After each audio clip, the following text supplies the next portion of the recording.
Glenn ম্যাক্সওয়েলের bat দেখে আবারও চোখ রাঙাচ্ছিল আফগানিস্তানের সমর্থকরা। কেউ কেউ হয়তো সর্বশেষ ওয়ানডে বিশ্বকাপের ম্যাক্সওয়েলের এমন ইনিংসের কথাই ভেবেছিলেন। সেই ম্যাচে 91 রানে 7 উইকেট তুলে নিয়েও ম্যাক্সওয়েলের ডাবল সেঞ্চুরিতে হারতে হয় আফগানিস্তানকে। তবে আজ আর তেমনটা হয়নি। ম্যাক্সওয়েলকে 59 রানে থামিয়ে অস্ট্রেলিয়ার বিপক্ষে ঐতিহাসিক জয় তুলে নিয়েছে আফগানিস্তান। সেন্ট ভিনসেন্টে আজ অস্ট্রেলিয়াকে 149 রানে লক্ষ্য দিয়ে 21 রানে হারিয়েছেন আফগানরা। আফগানিস্তানের বোলারদের দাপটে অস্ট্রেলিয়া গুটিয়ে গেছে 127 রানে। অস্ট্রেলিয়ার বিপক্ষে এটি আফগানিস্তানের প্রথম আন্তর্জাতিক ম্যাচ জয়।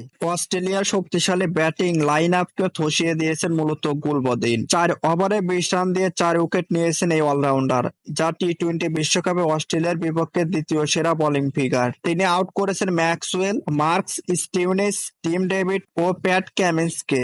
বোলিংয়ে তাকে যোগ্য সঙ্গ দিয়েছেন আফগানিস্তানের অন্য বোলাররা। ট্রেভিস হেডকে 0 রানে ফেরানো নাবিলুল হক 20 রান দিয়ে নিয়েছেন 3 উইকেট। প্রথম ওভারে হেডকে ফেরানো নাবিন তৃতীয় ওভারে ফেরান অধিনায়ক মিচেল মার্শকে।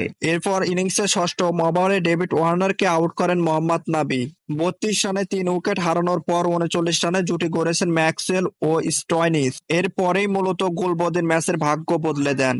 তার বাউন্সারে ইনিংসের 11তম ওভারে আউট হন স্টোইনিস। টিম ডেভিডও উইকেটে ধৃত হতে পারেনি, তাকে আউট করেছেন গুলবদিন। টি-টোয়েন্টি বিশ্বকাপে সর্বোচ্চ টানা 8 ম্যাচ জেতার পর হার দেখল অস্ট্রেলিয়া আফগানিস্তানের কাছে।